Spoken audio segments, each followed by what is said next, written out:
आदाब नाजरीन, आप देख रहे हैं INN न्यूज़। मैं हूं शौकत अली सूफ़ी। सबसे पहले पेश हैं आज की सुर्खियां। मगरबी बंगाल शहरी तरमीमी कानून की मुखालिफत में करारदाद मंजूर करने वाली चौथी रियासत बनी। सुप्रीम कोर्ट निर्भया केस की हंगामी हालत में समाप्त करेगा। चीफ मिनिस्टर तेलंगाना के चंद्रशेखर राव ने पद्मा अवार्ड हासिल करने वालों को दी मुबारकबाद। कोरोना वायरस से मुतासिर होने के शुबे में हैदराबाद में 3 अफराद को फीवर अस्पताल मुंतकिल किया गया। करीमनगर में टीआरएस की कामयाबी पर KT रामाराव ने खुशी का इजहार किया। चीन में कोरोना वायरस से मरने वालों की तादाद 80 तक पहुंची। अब खबरें तफसील से। मगरबी बंगाल असम्बली ने आज शहरी तरमीमी एक्ट के खिलाफ करारदाद मंजूर कर दी। इससे पहले वज़ीर आला ममता बनर्जी ने अपोजिशन CPM और कांग्रेस से सियासी इख्तलाफात को दरकिनार करते हुए मरकज़ में BJP हुकूमत के खिलाफ मिलकर लड़ने का ऐलान किया।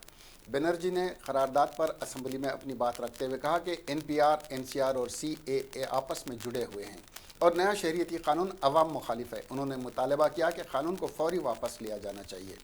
बनर्जी ने कहा कि CAA अवाम मुखालिफ है, आइन मुखालिफ है। हम चाहते हैं कि इस कानून को फ़ौरन वापस लिया जाए। उन्होंने कहा कि कांग्रेस और लेफ्ट फ्रंट को उनकी हिमायत के खिलाफ अफवाह फैलाना बंद कर देना चाहिए। वक्त आ गया है कि हम अपने इख्तलाफात को भुलाकर मुल्क को बचाने के लिए मिलकर जद्दोजहद करें। वज़ीर आज़म नरेंद्र मोदी से अपनी मुलाकात पर कांग्रेस और CPI की तनकीद का जिक्र करते हुए वज़ीर आला ने कहा कि बहन मोदी एक ही सिक्के के 2 पहलू हैं वाला नारा अपोजिशन जमात पर ही भारी पड़ेगा। उन्होंने कहा कि हमारी हुकूमत में दिल्ली में NPR की मीटिंग में शामिल नहीं होने की हिम्मत है और अगर आप BJP चाहे तो मेरी हुकूमत को बर्खास्त कर सकती हैं। वज़ीर आला के जवाब के बाद ऐवान ने करारदाद मंजूर की। इसके साथ ही CAA के खिलाफ करारदाद मंजूर करने वाली मगरबी बंगाल चौथी रियासत बन गई है। इससे कबल केरल, पंजाब और राजस्थान की रियासतों ने करारदाद मंजूर कर लिया है।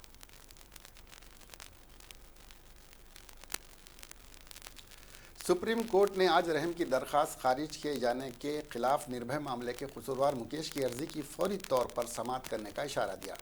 चीफ जस्टिस शरद अरविंद बोबड़े की सदारत वाली बेंच ने मुकेश की वकील वृंदा गुरुवर को मामले का खुसूसी जिक्र मेंशनिंग अफसर के सामने करने की सलाह दी। वकील वृंदा गुरुवर ने अदालत से जल्द समाअत करने का मुतालबा किया था। उन्होंने कहा कि 1 फरवरी के लिए डेथ वारंट जारी किया गया है। इस पर जस्टिस बोबड़े ने कहा कि वो मेंशनिंग रजिस्ट्रार के पास जाएं। उन्होंने कहा कि अगर किसी को 1 फरवरी को फांसी होनी है तो उसकी जल्द समाअत सुप्रीम कोर्ट की अहम तरजीह होंगी। वाज़ेह है कि साल 2012 में हुए निर्भया इज्तिमाई आबरूरेज़ी और कत्ल मामले में मौत की सज़ा पाने वाले कसूरवारों में से एक मुकेश ने हफ्ते को अदालत में अर्जी दायर करके सदर के ज़रिए रहम की दरख्वास्त खारिज किए जाने के अदालती जायज़े की अपील की है। कसूरवार मुकेश कुमार सिंह की जानिब से ये अर्जी दायर की गई है, जिसकी रहम की दरख्वास्त सदर जमहूरिया हिंद ने गुज़िश्ता 17 जनवरी को खारिज कर दी थी।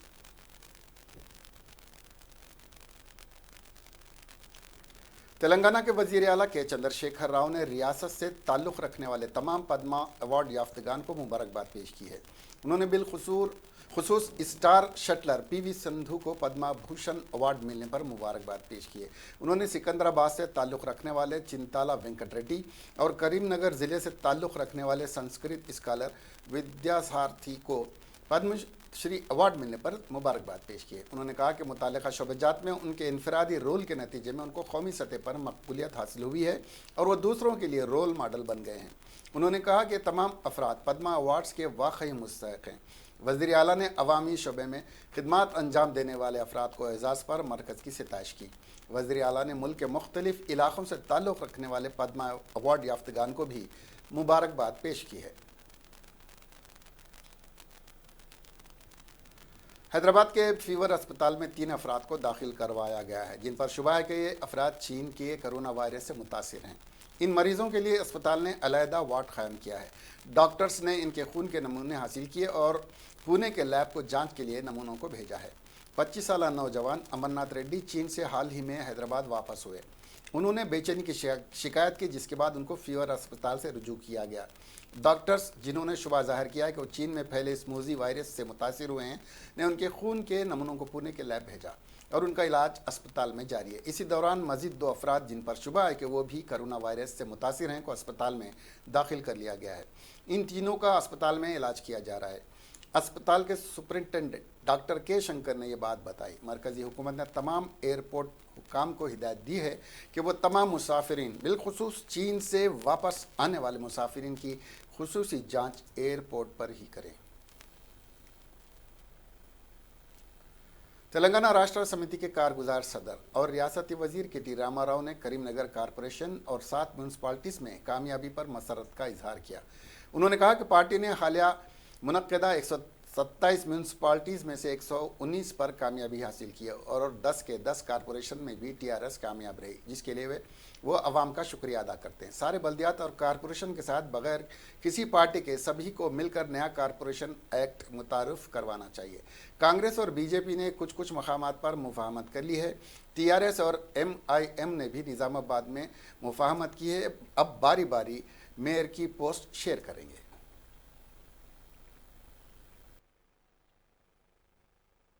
లో ఉన్న ముఖ్యమైన అంశాలేంటి, వాళ్ళ విధులేంటి, వాళ్ళకి రాష్ట్ర ప్రభుత్వం నుంచి వచ్చే నిధులేంటివి, కేంద్ర ప్రభుత్వం నుంచి వచ్చే నిధులేంటివి, వారి సొంత ఆదాయ వనరులేంటివి, ఇవన్నింటినీ కూడా మేము వారికి శిక్షణా కార్యక్రమం రూపంలో డీటెయిల్డ్గా శిక్షణ కూడా ఇవ్వబోతా ఉన్నాం. దీనికోసం గౌరవ ముఖ్యమంత్రి గారు ఇప్పటికే చెప్పినట్టుగా ఒక అర్బన్ సెంటర్ ఆఫ్ ఎక్సలెన్స్ను కూడా ఏర్పాటు చేసుకుంటా ఉన్నాం. కాబట్టి బ్రహ్మాండంగా ఈ రకంగా నేను నిధుల విషయానికి వస్తే మనకి 1037 కోట్ల రూపాయల నిధులు రాష్ట్రంలోని అన్ని అర్బన్ లోకల్ బాడీస్కి కేంద్ర ఆర్థిక కమిషన్, సెంట్రల్ ఫైనాన్స్ కమిషన్ నుంచి వస్తాయి. దానికి ఎగ్జాక్ట్గా మ్యాచ్ చేస్తూ rupee for rupee, Paisa for Paisa match చేస్తూ మన రాష్ట్ర ప్రభుత్వం నుంచి కూడా 1037 కోట్ల రూపాయలను మనం కూడా ఇవ్వబోతా ఉన్నాం. తద్వారా మొత్తంగా మున్సిపాలిటీలకు రాష్ట్ర కేంద్ర ప్రభుత్వాల నుంచి 2074 కోట్ల రూపాయలు రాష్ట్రంలో ఉండే అన్ని మున్సిపాలిటీలకు కలిపి వస్తాయి. దాన్ని మళ్ళీ చూసుకున్నట్టయితే ఒక మంత్లీ బ్రేకప్ చూసుకున్నట్టయితే 173 కోట్లు పర్ మంత్ వస్తుంది. ఇది గౌరవ ముఖ్యమంత్రి గారు స్వయంగా చెప్పారు. 100% ఇది ప్రతి నెల మొదటి వారంలోనే ప్రతి మున్సిపాలిటీకి అందజేయడం జరుగుతుంది, తూచా తప్పకుండా టంచనుగా. తద్వారా కేవలం విధులు గుర్తు చేయడమే కాదు, శిక్షణ ద్వారా నిధులు కూడా సమకూర్చి మున్సిపాలిటీలను పద్ధతి ప్రకారం ముందుకి ప్రణాళికబద్ధంగా నడిపించే ప్రయత్నాన్ని చాలా దృఢమైన సంకల్పంతో చేస్తాం. దీనిలో మీడియా సహకారం కూడా కావాలి. దయచేసి సహకరించాలని చెప్పి కూడా నేను విజ్ఞప్తి చేస్తా ఉన్నాను. అన్నిటికన్నా ముఖ్యంగా ఈ కొత్త మున్సిపల్ చట్టం పౌరుడు కేంద్రంగా, సిటిజన్ సెంట్రిక్గా రూపొందించిన చట్టం. चीन में खतरनाक कोरोना वायरस से हलाक होने वालों की तादाद 80 हो गई, जबकि 2744 अफराद मुतासिर हैं। दरियासना चीन ने वबा को रोकने के लिए आम तातील में भी तोसी कर दी है।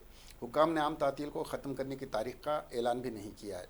दूसरी जानिब अमेरिका में कोरोना वायरस के 5 मरीजों की तस्दीक हो गई है, जिनका ताल्लुक कैलिफोर्निया, एरिजोना, इलिनॉय और वाशिंगटन से है। हुकाम के मुताबिक 100 के करीब मुश्तबा मरीज़ों की स्क्रीनिंग की जा रही है। ख़तरनाक और तेज़ी से फैलने वाले वायरस के पेश नज़र फ्रांस ने मुतासिरा शहर से अपने शहरियों को हंगामी तौर पर निकालने का फैसला किया है।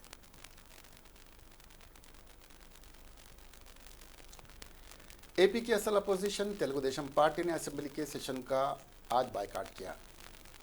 उसने गवर्नर विश्वभूषण हरिचंदन को मकतूब रवाना करते हुए बिजनेस एडवाइजरी कमेटी की मंजूरी के बगैर सेशन मुनक्किद करने पर एतराज़ किया। तेलुगु देशम मुकन्नना पार्टी का इजलास साबिक वज़ीर आला एन चंद्रबाबू नायडू की सदारत में मंगलगिरी में आज मुनक्किद हुआ। तेलुगु देशम ने असेंबली सेशन के बायकाट का फैसला किया और मुख्तलिफ उमूर बशमूल कानून साज काउंसिल की मनसूखी के लिए बिल को काबीना की मंजूरी और खुसूस में असेंबली में करारदाद की पेशकशी पर तबादिल ख्याल किया। पार्टी ने ख्याल जाहिर किया कि वाईएसआर कांग्रेस का ऐवान में आज का एजेंडा दस्तूर के रहनुमायाना खतूत के खिलाफ है। इसी दौरान तेलुगु देशम ने गवर्नर को लिखे गए मकतूब में कहा कि असेंबली की बीएसी ने फैसला किया है कि ऐवान की कार्रवाई 3 दिन के लिए चलाई जाए और इस बात की तस्दीक सेक्रेटरी असेंबली की जानिब से अरकान को दी गई थी।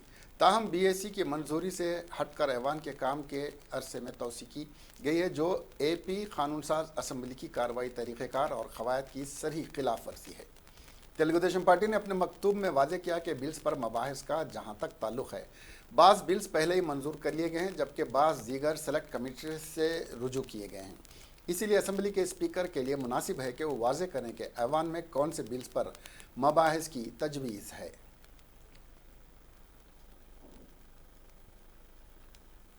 आंध्र प्रदेश के वजीर आला वाईएस जगन मोहन रेड्डी ने आंध्र प्रदेश कानून साज काउंसिल को मनसूख करने का बिल असम्बली में पेश किया, जिसके बाद इस बिल पर मुबाहिस शुरू हो गए। क़ब्ल अज़ीं बिजनेस एडवाइजरी कमेटी ने एक दिन के लिए असम्बली का सेशन तलब करने का फैसला किया। इस इजलास में मुख्तलिफ उमूर के साथ साथ AP काउंसिल को मनसूख करने के बिल पर मुबाहिस हुए। काबीना ने आज के असम्बली के इजलास से पहले इस मसवदा बिल को मंजूरी दी है। काबीना ने ख्याल जाहिर किया कि तेलुगुदेशम पार्टी कानून साज काउंसिल में अक्सरियत का गलत फ़ायदा उठाने की कोशिश कर रही है ताकि बिल्स की मंजूरी को रोका जा सके। तेलुगुदेशम जो काउंसिल को मनसूख करने के मामले पर काफ़ी फिक्रमंद है, ने आज के इजलास से दूर रहने का फैसला किया है। अपोजिशन तेलुगुदेशम के काउंसिल में 28 अरकान हैं, जबकि हुक्मरान जमात YSR कांग्रेस के काउंसिल में 8 अरकान हैं। BJP के 2, 3 आज़ाद और 8 नामजद अराकीन हैं। 2 वज़रा P सुभाष चंद्र बोस और मोपी देवी वेंकट रमना भी कानून साज काउंसिल के रुकन हैं।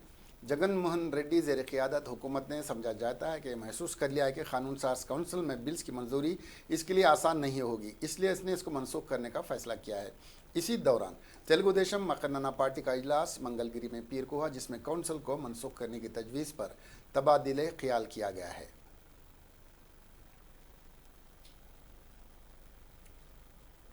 मधु याशकी गौड़, सेक्रेटरी PCC और साबिका MP ने प्रेस कॉन्फ्रेंस में खिताब करते हुए कहा कि TRS ने गलत तरीके से गैर कानूनी अंदाज में इन बल्दियाती इंतखाबात में कामयाबी हासिल की है। उन्होंने कहा कि इस सिलसिले में कांग्रेस ने इलेक्शन कमीशन से शिकायत भी की है। उन्होंने कहा कि रियासती गवर्नर को इस इलेक्शन की एक बार तहकीकात करवानी चाहिए। हालांकि कई मुकामात पर BJP और कांग्रेस ने ज़्यादा नशिस्तों पर कामयाबी हासिल की है। चुनाव हुआ म्यूनसिपल कॉरपोरेशंस के चुनाव में नतीजा निकलने के बावजूद जो तेलंगाना का मुख्यमंत्री कल्वकुंट्ला चंद्रशेखर राव जी ने जो संविधान की बात किया, आज म्यूनसिपल्स को मूसी नदी की गंदगी की तरह बदल कर जिस तरीके की उनकी जो कार्रवाई चल रही है उसकी निंदा करने की ज़रूरत है। जहाँ पर कांग्रेस और विपक्ष ने जीता, म्यूनसिपल पोल्स में एक जगह कॉरपोरेशन में 1 करोड़ तक खर्च करके और म्यूनसिपालिटीज़ में TRS के 50 लाख के ऊपर खर्च कर हज़ारों करोड़ों ये जो खर्च करके जीता, उसके बावजूद भी जो एक्स ऑफिशियो मेंबर्स जो हो सकते हैं उनकी जो चॉइस हो सकते हैं वो इलेक्शन से पहले होने चाहिए थी, और इलेक्शन के बाद जो करना, जो उनको चॉइस देना, जहाँ विपक्ष की मेजॉरिटी है वहाँ उनको एक्स ऑफिशियो बनाकर जो चुनाव जीतने की साजिश हो रही है, ये गैर कानूनी है, गैर संविधान के खिलाफ है। ये मुख्यमंत्री चंद्रशेखर राव को सोचना चाहिए, और हम गवर्नर साहिबा से ये गुजारिश करते हैं कि वो सोमोटो उनको जो उन्हें जो अधिकार है सेक्शन 8 जो स्टेट रीऑर्गेनाइजेशन के अंदर, वो इन पे इतला देकर KCR सरकार को रोकने की कोशिश करनी चाहिए, और पुलिस और इलेक्शन कमीशन जिस तरीके गवर्नमेंट एजेंट बनकर काम कर रहे हैं उसके खिलाफ भी गवर्नर कार्रवाई करनी चाहिए। और केंद्र सरकार, BJP सरकार सही भी अगर इनके ऊपर कुछ गुस्सा अगर है, अगर इनकी तरीका जो चल रहा है इसके खिलाफ कार्रवाई करनी चाहिए।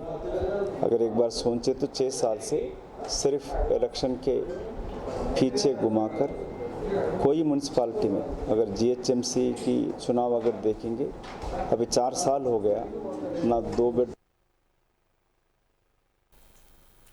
Commissioner intermediate education Syed Umar Jalil ने कहा कि 1 फरवरी से इंटरमीडिएट के प्रैक्टिकल इम्तिहानात का आगाज़ होगा, जबकि 4 मई से थ्योरी इम्तिहानात का आगाज़ होगा। जुमला 9 लाख 65,815 तलबा इम्तिहान में हिस्सा लेंगे। बोर्ड ऑफ इंटरमीडिएट ने इस साल से 2 इख्तिराई प्रोग्राम का आगाज़ किया है, जिनमें से एक तलबा की काउंसलिंग ताकि गुज़िश्ता साल होने वाले 28 खुदकशी के वाक़यात का दोबारा इआदा ना हो। इसके अलावा बोर्ड के यूट्यूब चैनल का आगाज़, जिसके बाद तलबा प्रैक्टिकल की मुसलसिल मश्क कर सकते हैं और बोर्ड के तलबा से रास्त राब्ता करते हुए अपने मसाइल को हल करवा सकते हैं।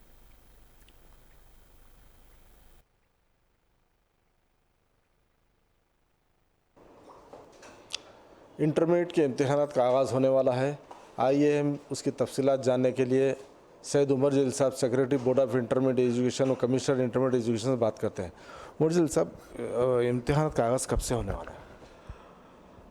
रेगुलर इम्तिहान का आगाज़ प्रैक्टिकल से शुरू होगा। 1 फरवरी से प्रैक्टिकल शुरू होंगे और 23 फरवरी तक चलेंगे। और थियोरी के इम्तिहान 4 मार्च से शुरू होंगे इंटरमीडिएट के फर्स्ट ईयर से, और ये 20 दिन तक चलेंगे। इसमें टोटल कितने स्टूडेंट्स पार्टिसिपेट कर रहे हैं इस वक्त, फर्स्ट ईयर और सेकेंड ईयर के? Intermediate first year second year कुल मिलाकर 9,65,816 बच्चे इम्तिहान लिख रहे हैं। और ग्रुप्स में मुख्तलिफ ग्रुप्स हैं, MPC, BIPC, CEC, HEC, सारी चीज़ें हैं। और ओकेशनल में कितने स्टूडेंट्स? ओकेशनल में 73,000 बच्चे अपियर हो रहे हैं। इस इम्तिहान की तैयारियां कहाँ तक पहुँची हैं?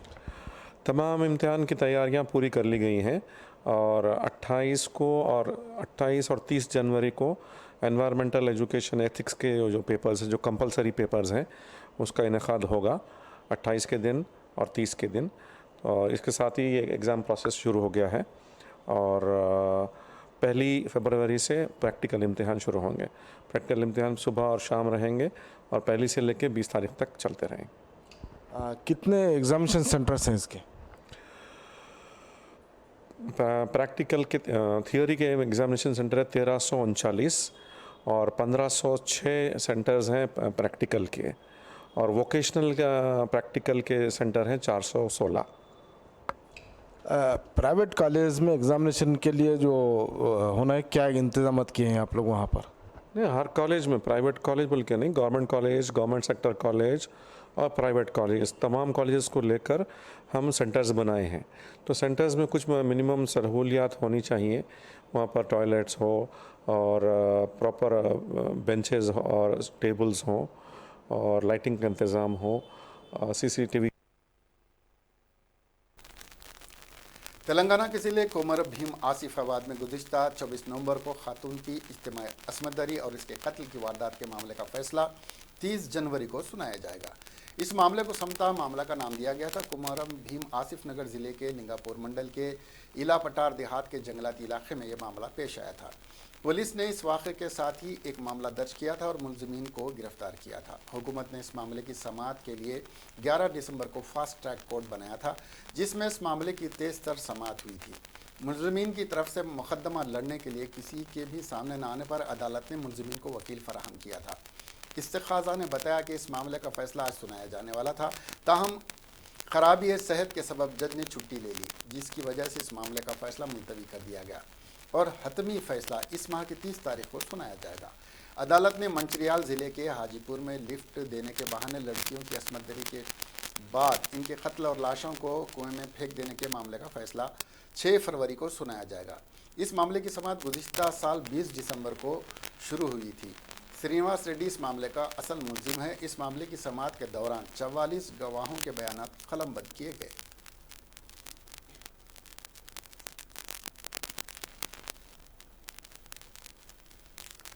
खम्मम के रघुनाथ पालम मंडल में पुलिस ने 7 अफराद को एक शादीशुदा खातून की इज्तिमाई असमत रेज़ी के इल्ज़ाम में गिरफ्तार कर लिया। यह मामला उस वक्त सामने आया जब खातून अपने घर में सो रही थी कि 2 लोग उसके घर में दाखिल हुए और उसके हाथ पैर बांध कर उसको अगवा कर लिया और उसे हरिया टांडा के पास एक कपास के खेत में ले गए, जहां इसके साथ इज्तिमाई असमत रेज़ी की गई। अगवा के वक्त इसका शौहर दूसरे कमरे में सो रहा था। खातून के बात पर पुलिस ने एक केस रजिस्टर करके तमाम खातियों को गिरफ्तार कर लिया। मुलज़िमीन की उम्रें 20 से 25 साल के दरमियान है और एक ही मज़हब से इनका ताल्लुक़ है।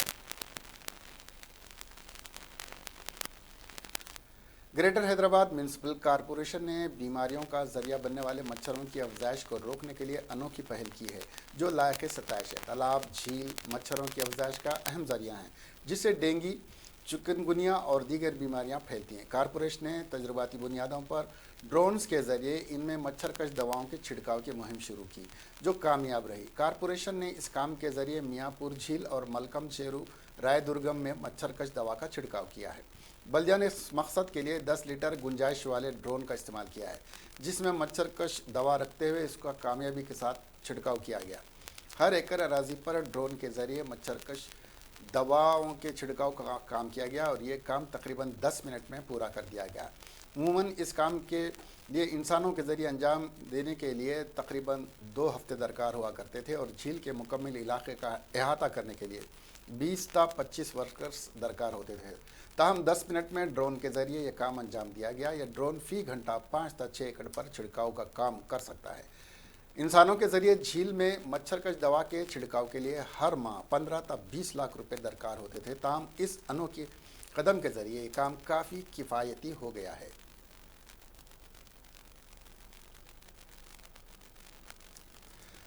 शैलजा नाथ ने कहा कि chief minister Andhra Pradesh YS Jaganmohan Reddy ने 3 दारुल हुकूमतों के बिल को पास करवाने के लिए लेजिस्लेटिव काउंसिल को कलअदम कर दिया है।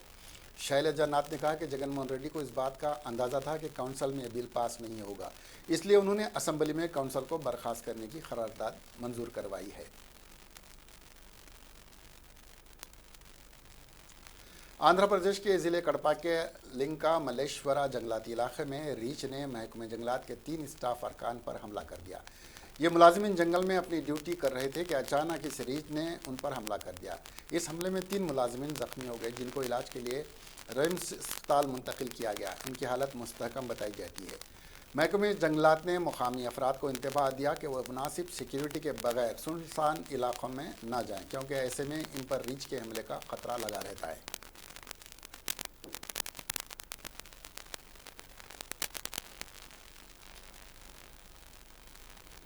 तेलंगाना हुकूमत की जानिब से चलाए जाने वाले हैदराबाद में वाक़ फीवर अस्पताल नल्लाकुंटा में गुज़िश्ता 2 माह के अरसे में डिफ्थेरिया के तकरीबन 100 मामलात का पता चला है। शहर के महकमे सेहत के अहदेदारों के मुताबिक जांच पर पता चला कि बालिग अफराद की बड़ी तादाद ने इससे बचने का टीका नहीं लिया है।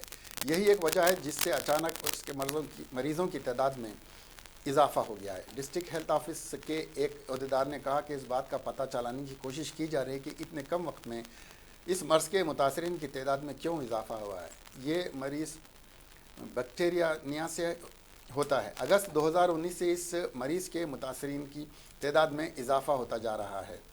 डॉक्टर्स ने बताया कि बेशतर बालिग अफराद ने इसका टीका नहीं लिया था, जिसके नतीजे में उसके मुतासरीन की तादाद बढ़ रही है। इसके मुतासरीन में ज़्यादा की तादाद 30 बरस की उम्र वालों की है। उस्मानी जनरल अस्पताल के डॉक्टर नागिंदर ने ये बात बताई। इस मर्ज़ की अलामतों में गले में खराश, सर्दी, बुखार, थकावट और गुदूद का फूल जाना शामिल है।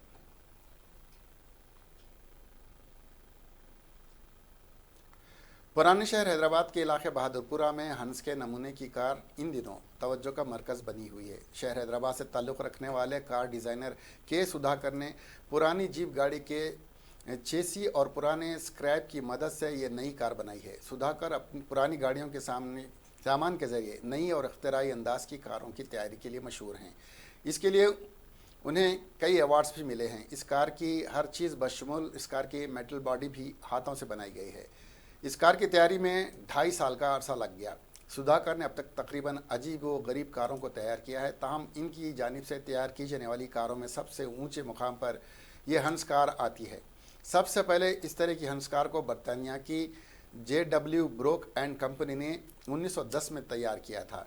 इस तरह की गैर मामूली कार की तैयारी करने वाले सुधाकर दुनिया के दूसरे शख्स हैं। उन्होंने कहा कि इस तरह की कार को तैयार करना काफ़ी चैलेंज से भरा हुआ काम है। दोनों तेलुगु रियासतों तेलंगाना और आंध्र प्रदेश में सर्दी की लहर में कमी हुई है। शुमाली हिंद से आ रही सर्द हवाओं के नतीजे में दोनों तेलुगु रियासतों में दर्जे हरारत में गिरावट हुई थी। ताहम अब सर्दी की लहर में बतदरीज कमी होती जा रही है। डायरेक्टर महकमा मौसमियात नागर रत्ना ने कहा कि शुमाली मशरक़ी इलाक़ों से आ रही हवाओं के नतीजे में हैदराबाद में सर्दी की लहर में इजाफा हुआ था। तेलंगाना के शुमाली हिस्से में सर्दी की लहर थी। दर्जे हरारत में गिरावट के नतीजे में लोग घरों तक ही महदूद रहने के लिए मजबूर हो गए थे। ताहम रात के वक्त में सर्दी हो रही है, ताहम दिन के औकात में सर्दी की लहर में कमी दर्ज की गई है।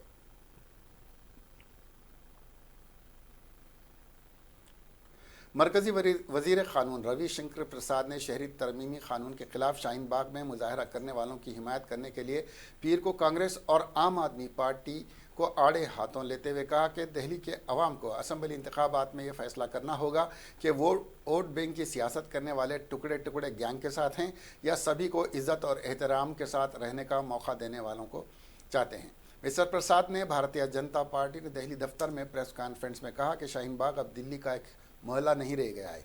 ये एक नज़रिया है जहां तिरंगे झंडे का इस्तेमाल ऐसे लोगों को ढाल देने के लिए इस्तेमाल किया जा रहा है जो मुल्क को बांटना चाहते हैं। शाहीन बाग में CAA के खिलाफ बैठे लोगों को वोट बैंक की सियासत के लिए टुकड़े टुकड़े गैंग की हिमायत करने वालों के तई कांग्रेस लीडर राहुल गांधी और दिल्ली के वज़ीर आला अरविंद केजरीवाल खामोशी इख्तियार किए हुए हैं, लेकिन नायब वज़ीर आला मनीष सिसोदिया मुजाहिरीन की हिमायत खुलकर कर रहे हैं।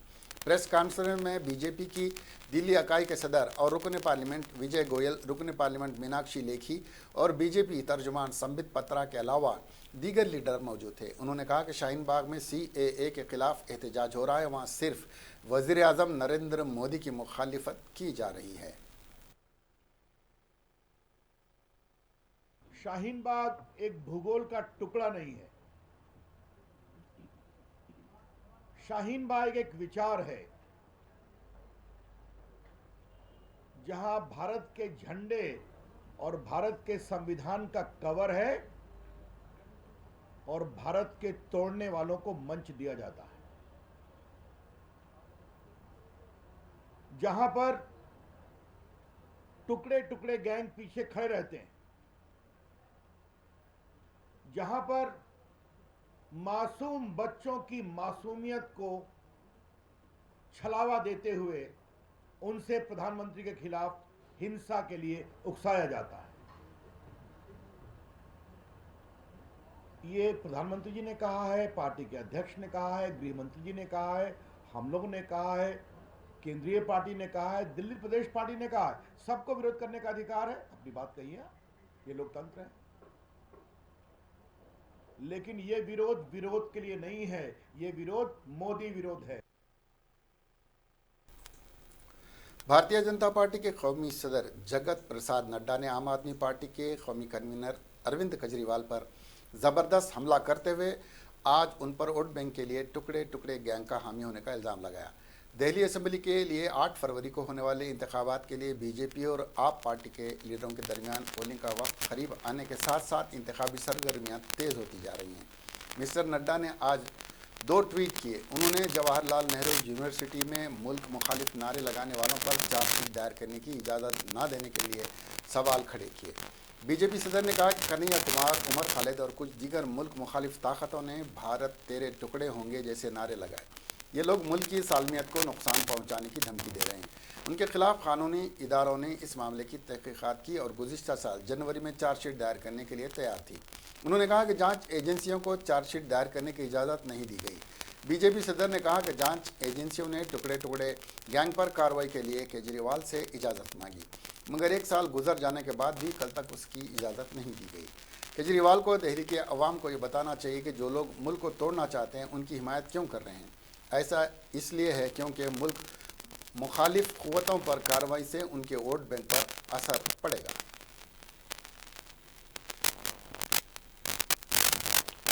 कांग्रेस जनरल सेक्रेटरी प्रियंका गांधी वड्रा ने बेरोजगारों के सिलसिले में मोदी हुकूमत पर हमला करते हुए आज कहा कि इस मसले पर वो सवालों का जवाब नहीं देती और खामोश रहकर असलियत पर पर्दा डालने की कोशिश कर रही है।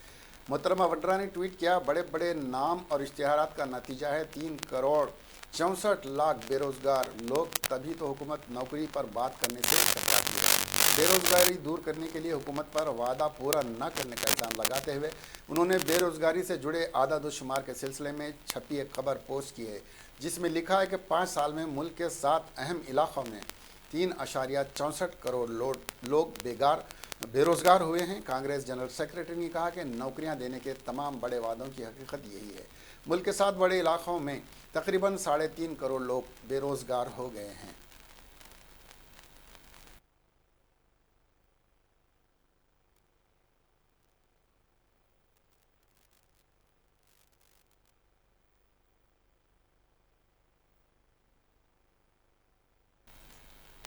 आखिर में सुर्खियां एक बार फिर। मगरबी बंगाल शहरी तरमीमी कानून की मुखालिफत में करारदाद मंजूर करने वाली चौथी रियासत बनी। सुप्रीम कोर्ट निर्भया केस की हंगामी हालत में समाप्त करेगा। चीफ मिनिस्टर तेलंगाना के चंद्रशेखर राव ने पद्मा अवार्ड हासिल करने वालों को दी मुबारकबाद। कोरोना वायरस से मुतासिर होने के शुबे में हैदराबाद में 3 अफराद को फीवर अस्पताल मुंतकिल किया गया। करीमनगर में टीआरएस की कामयाबी पर केटी रामाराव ने खुशी का इजहार किया। चीन में कोरोना वायरस से मरने वालों की तादाद 80।